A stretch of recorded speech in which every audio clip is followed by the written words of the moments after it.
Welcome to the Knightline Podcast, your source for UCF football and former UCF player information.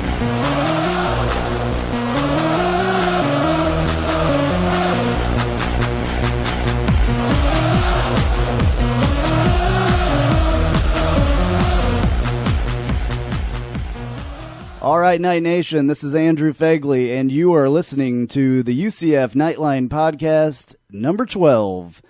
And to my left, as always, this is Troy Ondrizek. Thank you for listening. All righty, so we had a game on Thursday night against BYU. It was quite the crazy game. It ended in overtime if you weren't there or didn't watch it, and I don't know why you wouldn't if you're listening to this. But anyway, 1.3 million people watch it on ESPN.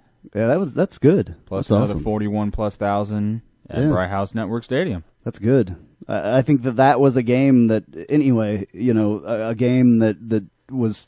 It was a premiere. It was the only college football game on Thursday night. I mean, BYU, independent, talking about them moving to the Big 12. UCF, the biggest mid-major. And there I am using air quotes again for some reason. Up against each other. It was a premier game, period, on the college football schedule. It was a game that would have got some love if it was over the weekend as well. Yeah, and, that's exciting football, the way that it turned out. That is drama. It's good TV football. It because was. If you watched the USF ECU game, that was not drama-filled, and it was pretty crappy. Well, it was a tale of two crappy halves. One team had one crappy half, the other one had the other. Yeah, so... Which happens when USF is involved in a football game, period. Why do we mess that up? That's No, the announcers keep messing it up, too. It's absolutely cracks me up. Everyone, first it was the referees. It's only one letter difference. The referees were messing up USF. The announcers were messing up USF. It's no one really wants to acknowledge that there's a school down there. Yeah. So we won against BYU, obviously, 31-24 in overtime, which was... incredibly exciting. We were there, and I wanted to slit my wrists a couple times. What have I always told you and a few other coworkers? Never be suicidal. Always be homicidal. Well, I wanted to slit other people's wrists. There you go. And I had like 36 different adrenaline dumps just up and down the emotions in that game. Yeah. At one point, I was sitting there going, do I really want to renew my season tickets for next year? Seriously? You thought that? I seriously was. I was so bummed out by... What a martyr, little Mr. Dramatic over there. Well, I am a little bit dramatic. And anybody we argue during the game. Anybody that knows me... Crack me up. Yeah, knows that I am maybe a little dramatic at times. But, yeah, I was just very disappointed with the way that things were going at the time. I was trying to point out different plays to you, this and that, and bleep, bleep, bleep, this is crap, I don't want to see this. Holman needs to get out of this game. I was very, very, sucks. very down on Holman at one point. I was. You're down on the whole Now team. that I look back on it, though, I've had a couple days to relax and chill out. Oh, hindsight, huh? Hindsight is 20/20, my friend.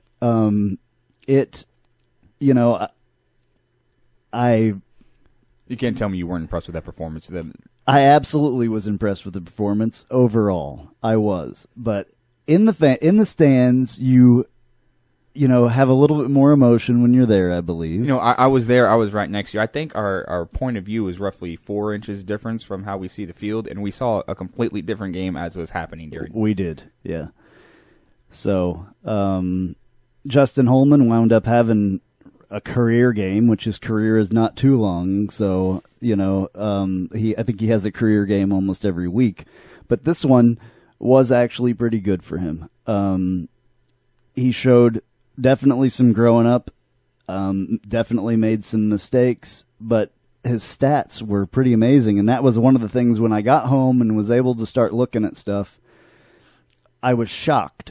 Because we were caught up in the moment of exactly we were hanging on each and every play where we weren't really noticing the big plays or the accumulation of numbers, except for the fact that I saw our running game just went nowhere, play after play. Yeah, well, that's come to, and that was one of the times that I was thinking, oh my God, why do I waste my money?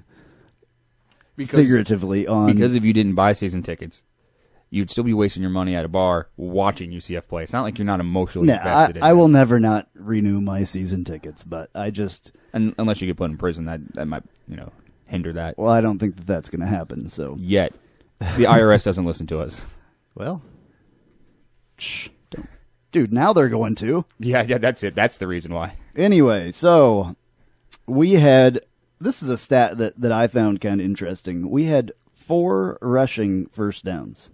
4 of our 22. 4 of our 22 was... How many did we have via penalty? I don't know about that. Because a lot. 4 seems a little bit 4 rushing. generous. Though. I mean, our rushing yards, we had 33. No. That's not even right. We had 95. We rushed 33 times for 95 yards. They rushed 49 times for 212 yards. They have, it was a couple things. 1, the offensive line was pretty good for them. 2, we didn't have proper containment from our outside linebackers. We have an offensive line? We do. Technically, we have to. Otherwise, we won't field 11 people. Right. And they don't do that bad of a job in the pass protection. They just can't get up off the ball. They can't open a hole for anything. They don't win their one-on-one blocks. They don't sustain their blocks. As soon as they have a guy, they let them to get into their pads. Coach and they Key, get owned. What's the deal, Coach Key? You want to be the next UCF head coach, correct? I'm sure a lot of people want to be the next UCF head coach. O'Leary talks about him being the next UCF head coach, and when this whole O'Leary's going to quit deal came up, it was Coach Key, Coach Key, Coach Key. That's fine, and I like Coach Key, but dude, what are you doing at practice? Why can't you get these guys to figure out what they're doing in a game? I'm pretty sure he's asking himself the same question. Well, I'm asking it here so everybody can hear it. We look at guys like Torian Wilson and Joey Grant, who have clearly regressed since last season. They moved Grant around a few times. They moved him to guard a couple times and put another guy in there at center. They're desperately trying to figure out what works with this offensive line. Yeah. Big power football has been, the bread and butter for George O'Leary for the past 83 years. They're making Standback look bad, too. No, and another thing I want to touch on. Standback is helping his own cause and looking bad. He's waiting a little too long. He's not doing the one step, pretty much cut and go. There's not a lot of room for him to run, but he's got to help himself out a little bit. Be a little patient. You can't be too patient because you have 280-pound men, crashing in on you. But he's got to help his offensive line out a little bit. There seems to lack a little bit of creativity in his running, and we didn't see Dontravius Wilson at all, who has shown a little bit of that, but has also shown his inability to find space on his own. Yeah, I don't mind them going back and forth between the two running backs. The Dontravius Wilson's a little bit smaller, and Storm. If we want to divide Storm in two, you get one half Standback, one half Wilson. Right. So, and maybe that's what they need to do. Switch it back and forth a little bit more. I know that they've already tried that a little bit. I don't know what. We cannot win this conference, though. I don't believe with the running game that we have. We're going to run at some point. We're going to run into a big problem. No, I disagree. I believe we can run the table on this conference with the offense we have if we're aided like we were, especially that first drive, in play calling that highlights our strengths and masks our weaknesses. And the play calling was like that for how long? It went back and forth. It's just like the play of Holman. We had excellent play calling that first drive. You probably heard me. I think I shook you like a rattle a couple times, just in glee. Just couldn't believe that we were actually running plays like this to our strength. They're running slants and screens and helping Holman and the offensive line out. And that actually went on for the first quarter. And then when Holman started, just zoning in on one receiver and our play calling just got stagnant, then we took the foot off the gas pedal per se. And then third quarter came, and here comes BYU right back into the game. We didn't step on their throats, and they took control of the momentum. Yeah. Well, we've still got a lot of issues, for sure. However, especially on the game when he touchdown for us, that was play calling that helped us out, helped Standback out, because I like to see him in the game more than Wilson for a couple reasons. I do think he's a smarter runner. He could definitely take more of the load from more carries, therefore more punishment, yada yada yada. And he's got pretty solid hands. He has a couple touchdowns this season, and allowed the game-winning touchdown for us. So yeah, maybe we need to throw it to him a little bit more. I have no problem with that. No qualms for a little bit of a West Coast type offense. I think that definitely some good things came out of this game, and definitely some bad things came out of the game. We're going to do a little plus and minus thing here, maybe. So, you want to do that now? A little bit. Yeah, well, I mean, whatever. What's your biggest plus? Well, obviously, my biggest plus was Terrence Plummer. Terrence Plummer played the game of a lifetime, to be honest with you, I believe, for him. And not just any lifetime. I don't want to get too sappy, but to touch in, but the game of his uncle's lifetime, who passed away on Wednesday. His uncle and his friend, was his friend in Miami, I guess, was killed by someone in some way not too horribly long ago. About a year ago. And his uncle died from leukemia, but he has been named the Walter Camp Football Foundation Defensive Player of the Week, which is a National Player of the Week award. That's exceptionally awesome. Unbelievable. For lack of better words. That dude came out there and played, obviously with his heart on his sleeve a little bit, heavy-hearted, and fought through cramping all night and seemingly other injuries. Went down 3 times. Luckily, it wasn't a boxing match. But, I mean, he absolutely was a monster out there. And that's what we need from him every week. Do you have your stat? You have a stat line on there? Well, I haven't memorized. It's a little bit, yeah. I mean, this says 17 tackles, 11 solo, 4 for losses. He forced a fumble, recovered a fumble, had a quarterback sack, and broke up a pass. Yeah, 4.5 tackles for a loss. Yeah. So, tit for tat. I thought that, which are monster numbers. Period.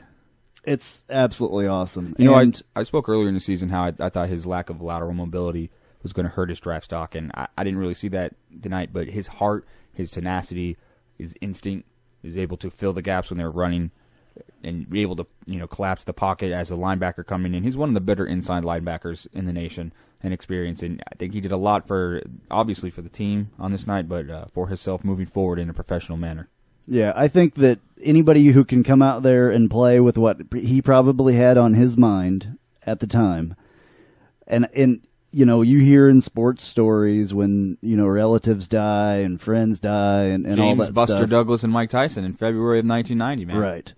So obviously that lit a fire under him. I would like to see him play like this every time, and I know that that's not going to happen. Well, but it's not like he gives a half-ass effort. He never does. No. I mean, he's a very, very solid player. I have a quote or a little audio clip from him about the game the other night right here. Night was a special night. Well, not really special, but just a night. I had my close friend died last year in a homicide, and my uncle died yesterday with leukemia. And I was crying, and I told my mom, like, Mom, what I gotta do? She said, you gotta play your heart out for your uncle and your friend. And I just went out there, and I got brothers behind me. I ain't tell them that because I ain't want them to worry about me. But at the same time, I love my uncle and I love my friend. I just want to go out there and play this game for them. Yeah, so there you have it. He obviously had a heavy heart, but he, played an awesome game. So he fought through it. I hate that, that stuff has to happen to a kid like that. But I guess at one point or another, a lot of that stuff happens to a lot of people. So anyway, he did a great job, and I'm going to get my say in here. My biggest plus, the maturation process of Justin Holman and Charlie Taft's play calling. But touching on Holman, we came out looking great, as we've previously mentioned, and then once again he got very one-dimensional in the second quarter, and our offense started to stagnate. 5 straight 3-and-outs, nothing on the board. We let BYU linger around. Third quarter comes around. You had a lot of drops. Jordan Akins had 3 drops his own. Our tight ends had 5 drops. He had a couple drops from the wide receivers. He threw 2 interceptions. One late in the fourth quarter, both of them off of receivers. He still lacks a little bit of touch. I want him to work on that. It's in baseball, there's a difference between a thrower and a pitcher. A guy who could throw 99 like Steven Strasburg, but they don't know how to throw any off-speed stuff or take anything off their fastball and don't change. Speaking of baseball, sorry, I'm going to interrupt you here. Go Royals. I'm from Kansas City, which we're well aware of that. Here. Go Royals. Oh, my God, I can't believe it. Go Royals. 1985, again, all over again. Well, then you might get lucky and win a World Series he didn't deserve, like in '85. Oh, don't start. Ozzie Earl Smith, the greatest baseball player. You're lucky ever. that a lot of Kansas City people don't listen because they would not like you after that. You see this face? Completely lacks concern about that matter. Wow. Okay. Back to Holman. Yeah. You brought up baseball, so I had to throw it in there. All right. Sounds like, never mind. Back to Holman. Third quarter, the interceptions, they get to 3 touchdowns within 5 minutes. He stayed in there on a lot of big throws. He was willing to, he literally released the ball, took a big hit from BYU's defensive lineman, make a lot of completions. Got in there, started making better reads, started doing checkdowns. Holy crap, the kid did checkdowns. He did. That was amazing. We started swinging the ball out. The play calling started to go along with Holman. They started to work together, and we brought ourselves right back in that game. Were there some issues in the fourth quarter? Yes. Does he still lack touch? I mean, that ball to Bashad Perryman in the corner where he missed, it didn't matter. We still were able to get the touchdown. There's still issues and things for Holman to work on. And same thing with our offense. But to see him grow up as a quarterback, I mean, in such a condensed amount of time, from quarter to quarter, we had a different young man in there behind center, though he still wore the same number 13 jersey. Because, a lot for, a fan base, but a lot for him and his program and the confidence that O'Leary, left with him. Because, some random dude right next to him, he kept screaming for Nick Patty to come in the game. But Holman stayed in there and grew up as a young quarterback. And, that random dude was me because I wanted to see some spark of something happen besides. We had it. It had to come out of Holman. And it did, I think. It did. It did. He did make some great plays. When I saw the stat of 326 yards passing, I was honestly shocked because I never would have thought that there were that many yards in that game, seeing it from right there and not actually, calculating everything while I'm sitting there. Like we said, we were caught up in the moment. And he threw the ball 51 times, so it's not like he had a bunch of big plays. So he was 30 of 51 for 2 interceptions, 2 touchdowns. He was sacked twice. His longest throw was 37 yards. Well, and that throw was what? It was awesome. That was an awesome adjustment by Josh Reese, who is, among close fans, he's not the unsung hero. We all know what Reese means to this team. He was a 4-star recruit wide receiver, but he really comes in. He makes the blocks down. Who gets mentioned for making blocks in a BCS game? Josh Reese does. We, as a fan base, love him. For those who don't know too much, they don't see all the big stats or anything, but he is a huge contributor to this offense. Oh, absolutely. And it is exactly what every coach on the professional and collegiate level are looking for. But Holman saw the flag, didn't hear the whistle, so it's not, false start, that it's encroachment or offsides on the defense, and he threw the long ball. And he took it. And he took the shot, and then he did it one other time, and it didn't turn out as well, but... Yeah, it was an incompletion. However, he was there. That shows a little gamesmanship, that stuff that doesn't always translate between the sideline and... Yeah, well, that's one of the things where we say that he grew up a little bit, because I don't know if last week or the week before or the week before that, he would have had the wherewithal to even realize what was going on. Exactly. To be honest with you. So Holman is my big, obviously Terrence Palmer is my big bright spot, but the growing pains of Justin Holman into a quarterback that could lead this program, because there's a lot of talk about Tyler Harris. Let's hear what Justin Holman had to say about it. Let's hear what he had to say. He was rather quick on his answers, if I remember correctly. Yeah, here's one thing that I liked. My team never gave up, and they never lost faith. None of my teammates, none of my guys never lost faith. And whenever I made a mistake, anybody made a mistake, we had that championship mentality, and that was pick that guy up. Just as if you make a big play, when you make a bad play, guys are still greeting you on the sideline like we got you.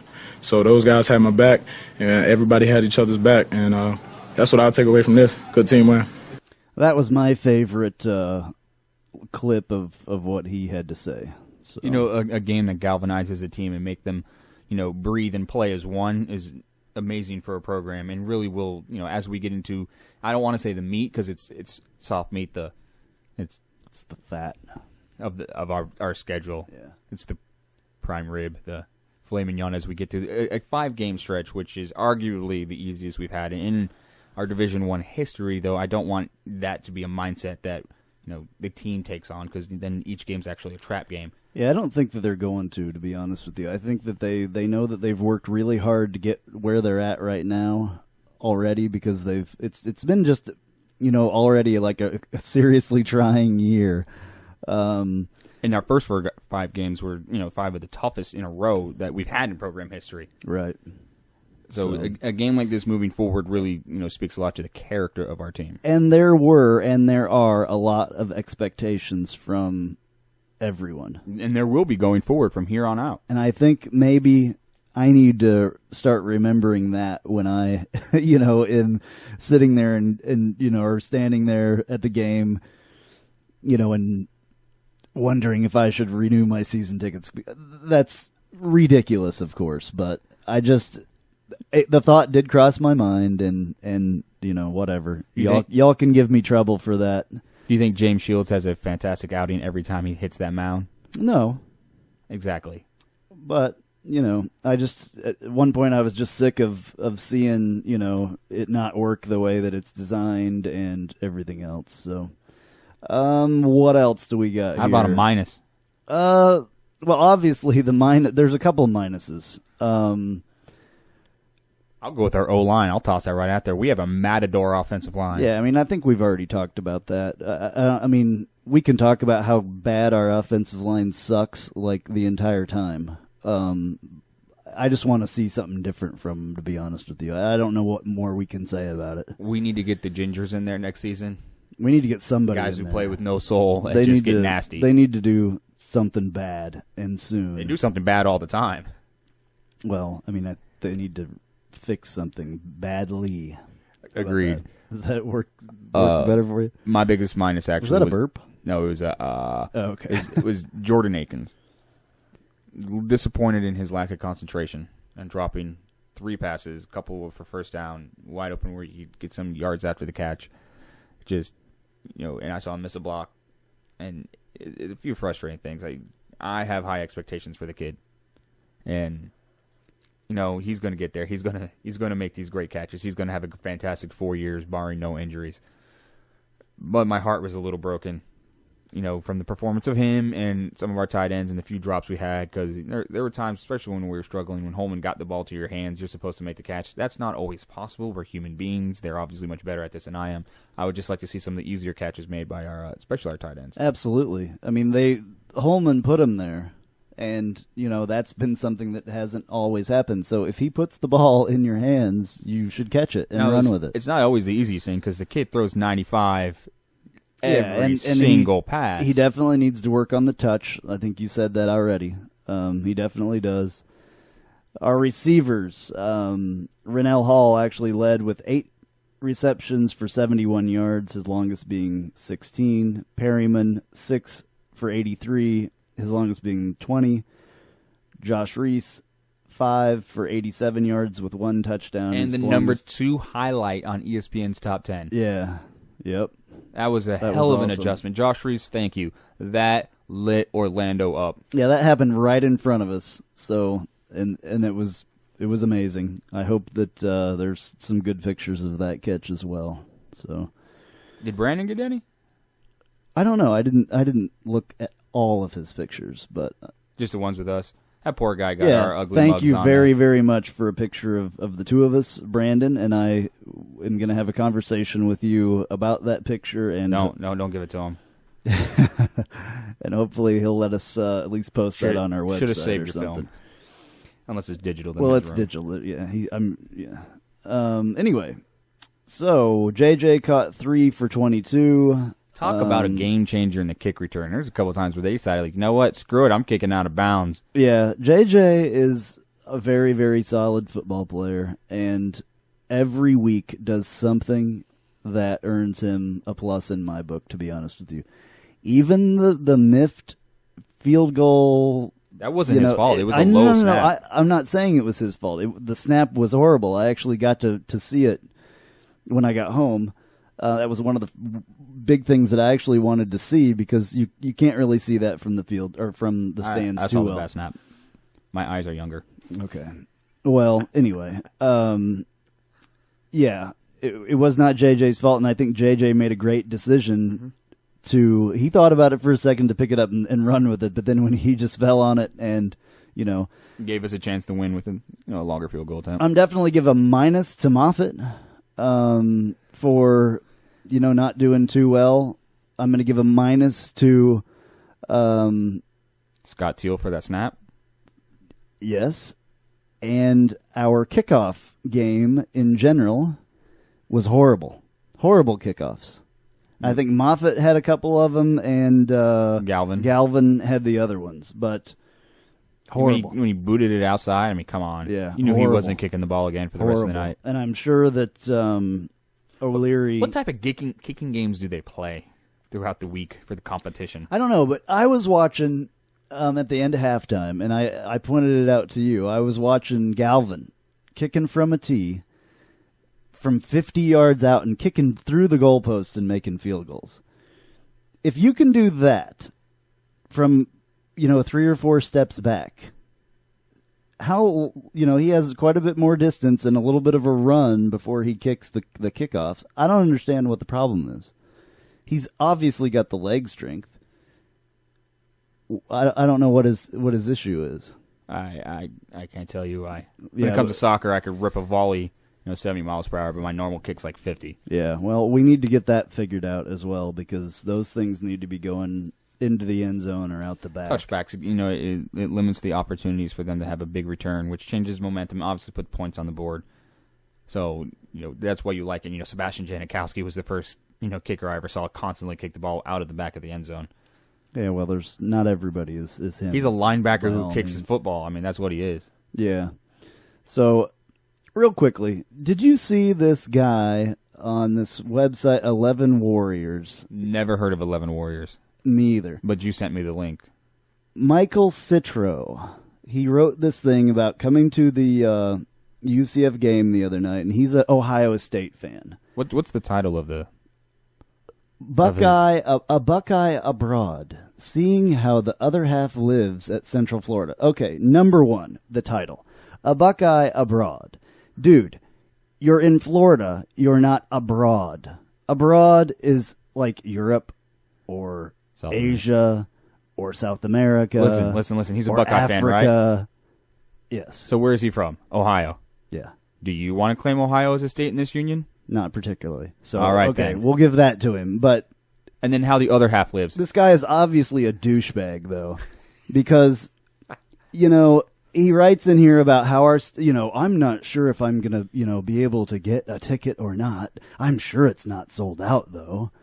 Was that the voice that you heard in your head when you read No, it? but if you look at his picture, he looks like a douchebag, and he is a douchebag. How does a douchebag look? Pull up the picture. I will pull up the picture. All right, I'll talk to you. He wasn't very complimentary of UCF as a whole, period. The process, the fans, he is clearly celibate, not by choice. I just saw the picture. He's a douchebag, like I said. No, he's not a douchebag. He's a douchebag. He's just lonely. Yeah. That's terrible. It's a really bad picture. Anyways, he hates our stadium. It's a high school stadium. He called us the Golden Knights. Clearly out of touch. He's from Ohio. First he calls us the Citronauts and puts a line through it, and then Golden Knights. Because he was trying to be funny. Yeah, this guy. It's funny when you're sitting there by yourself. And then he talks about how the stadium's not full before the game. That's actually an issue among some of our fan base. Right. That we don't have traditions that everyone gets there before the games. And I have a little bit of an issue with it because I don't think it matters if anybody gets there before the game. Be there when the game starts. Which most we still don't do. Well, yeah. Welcome to Orlando. Any game in Orlando. Right. Well, and then, of course, he rips on the band, which, I don't have a problem with that. No, actually, well done there. But, he rips that Ohio State has one of the best bands in the entire, band world. Period. Well done. They have one of the worst economies in the nation. Right. And then they live in Ohio, which has one color. He rips on our chants. He rips on the stadium in general about how it bounces and blah, blah, blah. And he feels like he's going to, fall and get hurt. And he just ripped everything about our program. That's okay. That's when you know you made it, when people are just hating on you for no reason. Well, I hope this guy, to be honest with you, I didn't want you to come to a game in the first place, and I hope that you do not come back. Please, do not come back to another one of our games. Leave it for us. Why not? We could use his income. We're not going to go to your Ohio State game. Yeah, we actually did. Well, yeah, we did, and we almost beat them last year. We should have beat them the year before last. Yeah, whatever. Yeah. Whatever. We should have, but we had a young Blake Bortles, and just some inopportune turnovers. Because of this, the next time we get to play Ohio State, I'm going to go and I'm going to just totally bash everything that there is about their. No, I'm not. Why? No, I'm not going to go to that Why? freaking place. The first thing, they live in Ohio. You have to have. I'm not going to go there. There's only one good thing from Ohio that I've been to Ohio multiple times. The only good thing that's in Ohio is the U.S. Air Force Museum. It is absolutely awesome. If you have a chance to go see it, it is. If you've been to the Smithsonian Air Museum, the National Air and Space Museum, what about the U.S. Air Force Museum? Is like about twice the size of that, and it is absolutely awesome at Wright-Patterson Air Force Base. That is the only thing that is good in Ohio. What about the Rock and Roll Hall of Fame? Well, what about the Pro Football Hall of Fame? I've been to Canton. That's cool too. Rock and Roll Hall of Fame. It's you want to know why it's all in Ohio? It's kind of crappy, actually. The Rock and Roll Hall of Fame, and especially the people that they and how they put people in it. I'm not a big fan of that. But anyway, Canton's awesome. It's really small. So there's more than one nice thing in Ohio, but they have all these museums. Canton and the U.S. Air Force Museum. That's it. Period. They have to have some draw to get people to the state. Yeah, those are the two things. That's it. This guy. Who worries? Let him keep writing this stuff. It gives me something to laugh about. So, yeah, 11 Warriors. It's 11warriors.com, and this guy's name is Michael Citro. I implore you to go to that and... don't give him hints. Don't give him a reason for them to stay in business if you don't like him so much. Yeah, go there and tell this guy what you think of him, please. Andrew Phegley wants to give you a hug. Michael Citro. Anyway... It makes me mad that somebody from the Big Ten, comes and goes to a AAC game or any, it makes me mad. If you really want to see a bad experience, go to USF and Raymond James Stadium and see what you get there. Did you see? I saw the band, the purple visitor section, and 13 other people in those bands. It's ridiculous. That was actually pretty funny. I think that UCF puts a good product on game day. Obviously it was an exciting game.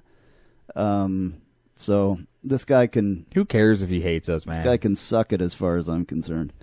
Anyway, enough of that.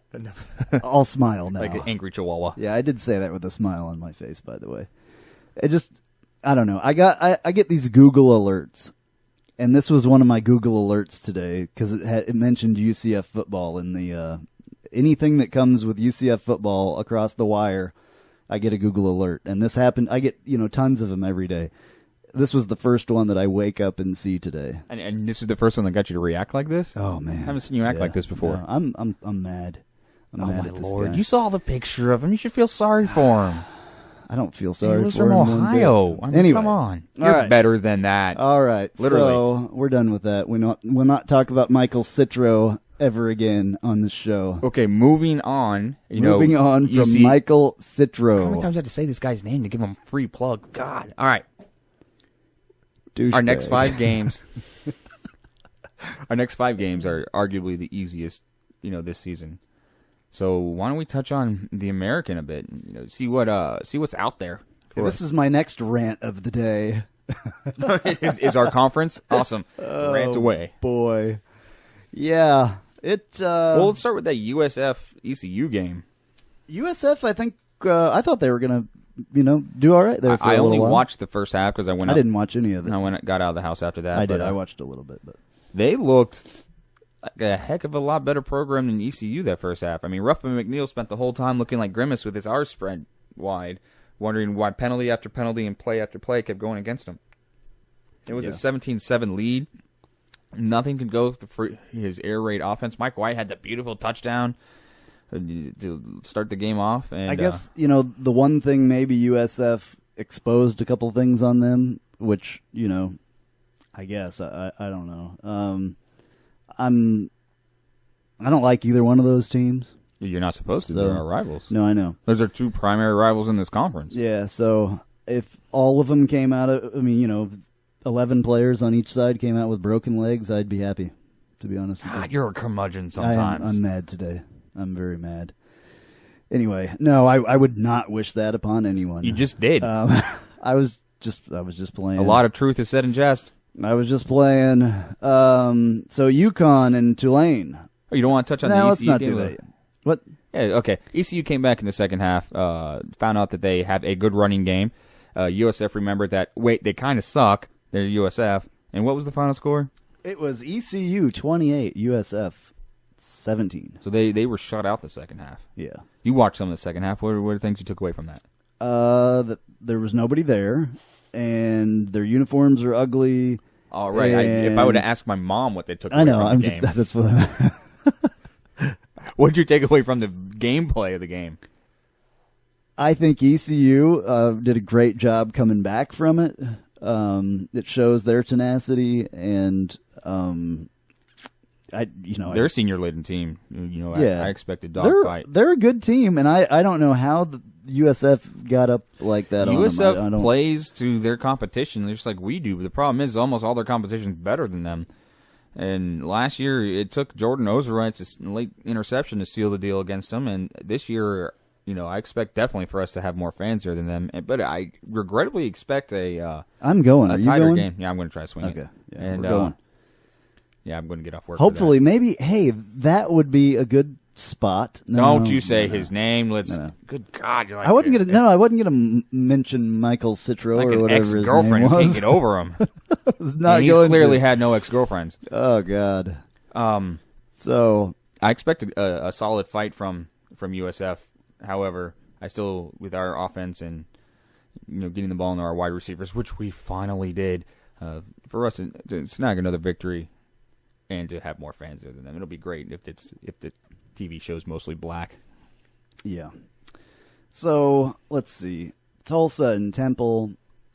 Did you watch any of that one? I did not, but from what I see of the score, there was not a lot of defense going on. It was a combo between bad defense mixed in with good offense and bad offense. P.J. Walker from Temple, it really took the end of the third quarter for him to finally find his rhythm. The kid is a good, solid dual-threat quarterback. In our next 5 games, they're our toughest game out of those. It's like Temple, USF, and ECU are our 3 toughest games left on our docket. And then the fourth quarter came, but Tulsa, who has been habitually terrible this season, and it's kind of sad for me to see because they were one of the cream of the Conference USA crop when we were in there with them. When they came out, I can't say firing, but they were executing pretty solid on offense. Their defense had its moments, and Walker just couldn't find a rhythm. And anytime you take the heart of the opposing team's offense, Temple won 2 games last year. They were a bad football team, though. It took us. We didn't. It took the catch by JJ to win that game. And that wasn't the game winner, but I mean, it took a play of that plays magnitude. Yes. of that magnitude to beat them. And from that aspect, Temple's turned things around, and they're not far out from being bowl eligible. And I think they go to a bowl game this year, which is a excellent improvement for the program. Just like us from 04 to 05, and it's. P.J. Walker, we shut him down. That's a game we win. It's it. Everything is predicated on him, and he finally was able to find that rhythm and take it over. And Tulsa just doesn't have an answer to anybody if that happens. Well, we need to remember, what happened to us in Houston with a dual threat quarterback like that, and take what we learned in Houston about that and apply that to that game for sure. And did you see any of the Cincinnati-Miami game? I did not. I didn't either, but it looked like it was how many yards Cincinnati gave up? I didn't look at the stats either, but 600-plus yards of defense. 55 to 34 Miami. And it wasn't even that close.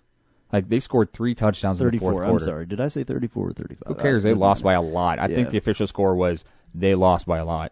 Houston and Memphis, 28-24. That was a bit of a shocker to me. I actually thought Memphis outplayed Houston as kind of expected, but they kept having... Did O'Corn play at all? No, Greg Ward got the start. And he played the game. He had a long rushing touchdown, about 160 yards passing, a pick, a touchdown. Wasn't special, but wasn't terrible. The problem was Paxton Lynch, just at the worst possible times had turnovers. They were, especially they had the game-winning drive going on, and then just cough the ball up in the red zone. They shot themselves. Houston was the beneficiary of Memphis losing the game so much as they actually won it. But that's good for us because Memphis doesn't play us or ECU, so therefore they could have finished undefeated, and it didn't matter. They were going to share of a title. So if it's how it's looking, it looks like a de facto conference championship game when we travel up to South Carolina to face ECU. Yeah, hopefully. Hopefully that's how it'll turn out. Now, this brings us to Tulane and UConn. I tried my hardest to watch a little bit of that game. I can tell you the only thing that I know about Tulane is that, again, Joe Montana's son is playing quarterback for them because their quarterback got hurt, and so he was second string and blah, blah, blah. He's back in. That's all I know. I didn't try my hardest to watch this game. I tried my hardest to keep watching this game. It was easy to turn the channel. I watched like the first series of each team. That's it. That's all I could do. I think I swung 20 minutes before I just got bored. It was the smell from that stadium was like it was Tulane's conference opener. The smell of New Orleans was coming through my TV. I have smell-o-vision. Not really, but Futurama has smell-o-vision. Oh boy. But listen, Tanner Lee, their starting quarterback, is clearly much more talented than Mr. Montana, but he's injured. That was ugly against ugly. It was watching two fat chicks coleslaw wrestle. It just wasn't worth your time. It was 12-3. It was a bad football. UConn is going the wrong direction. Obviously, because they scored a safety. Tulane scored a safety. That would be the 2 points that made it able to be 12. And that only took them within a point of UConn's total. UConn has one win over an FCS school in which they won 19-16 over Stony Brook.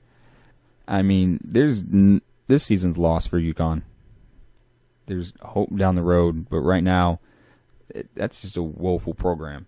And, Tulane was the victor in this battle. You could call it a battle. I mean, there had to be someone who took the win. And they're our next opponent, a noon game next Saturday. So I guess we could touch on Tulane a bit.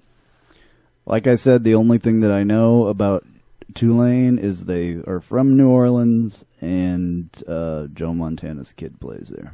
That's it. They used to be part of the SEC. Matt Forte came from there. They had a quarterback. They were in the SEC? Years ago, yeah, back in the 60s. Wow.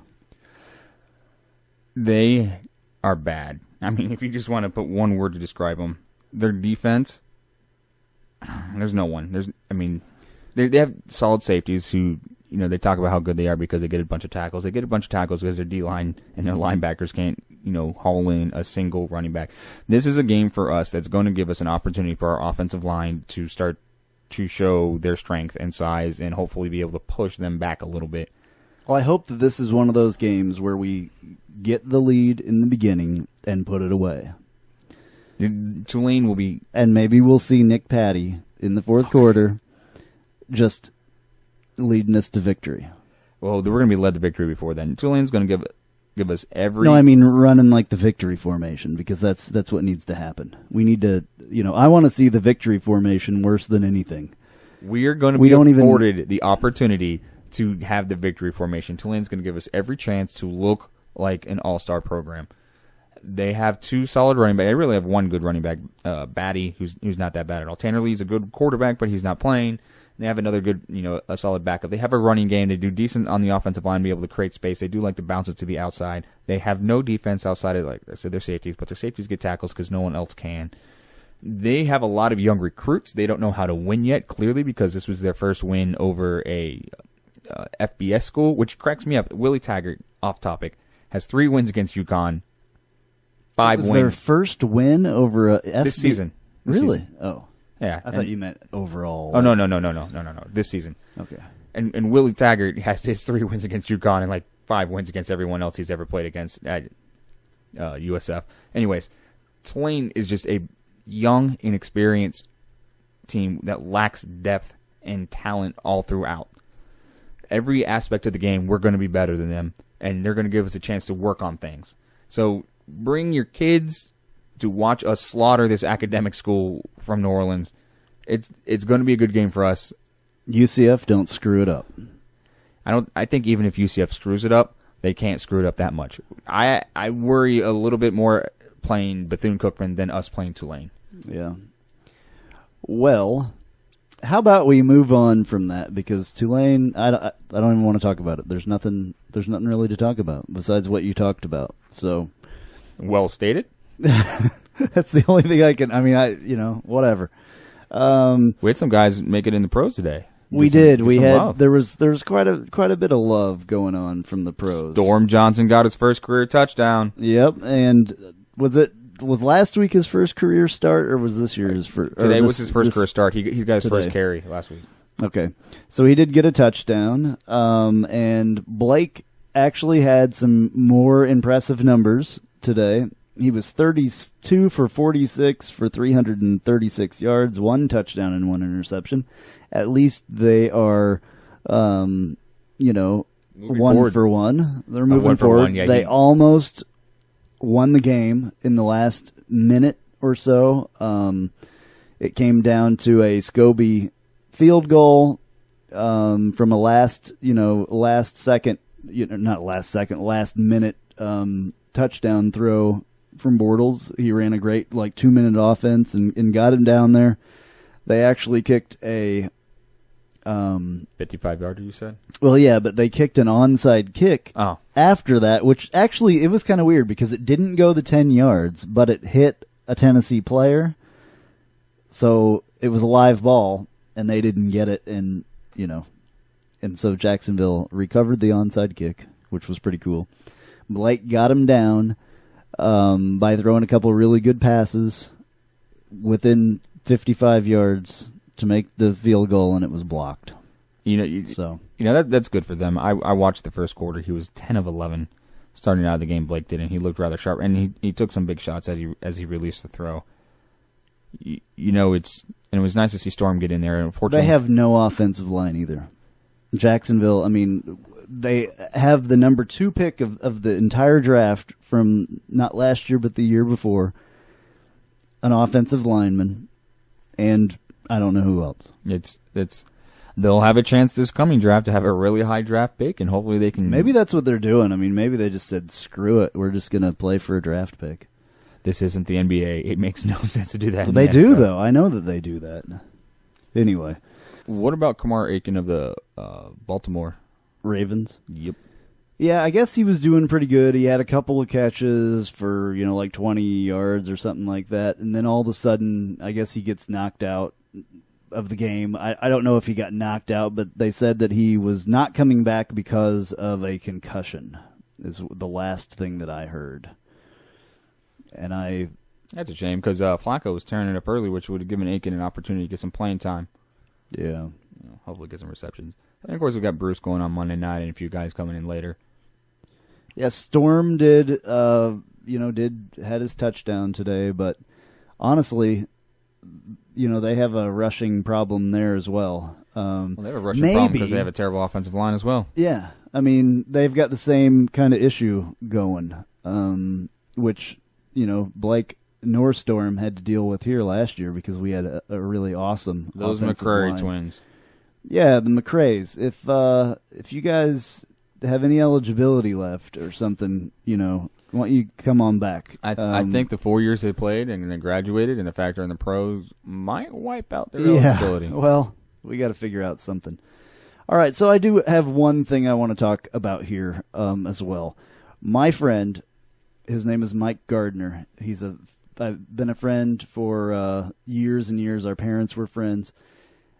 He coaches for a small school in Kansas. They're NAIA football. He's the head coach. Been there for a couple of years.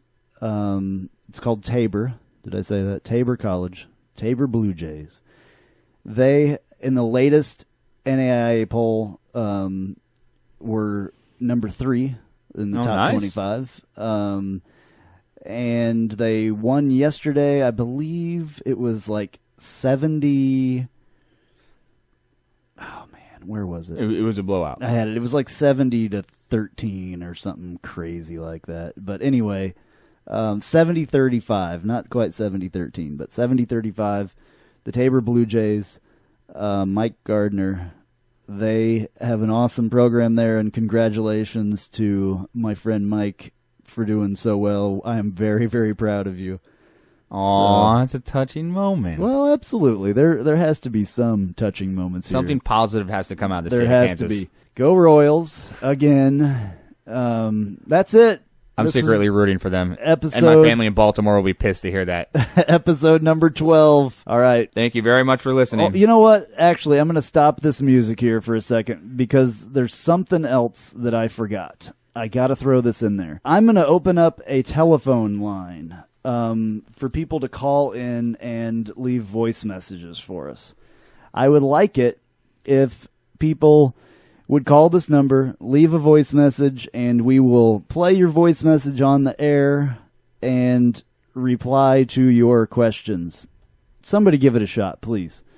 407-205-7427. 407-205-7427. Hey, are you prepared for the inappropriate voicemails you're about to get? Yeah, it's cool. I don't care. Hey, what about your homeboy from Ohio? Please call me. I would love to have him call me. Anyway. He just gave you his digits. Yep. So you can feel free to call me, Mr. whatever your name is. I can't remember. Thank God. Anyway. So You're so weird sometimes. yeah, here we go. So that's it. Number 12. UCF Knightline. We'll see you next week. Go Knights. UCF charge onto the field with our spirits will never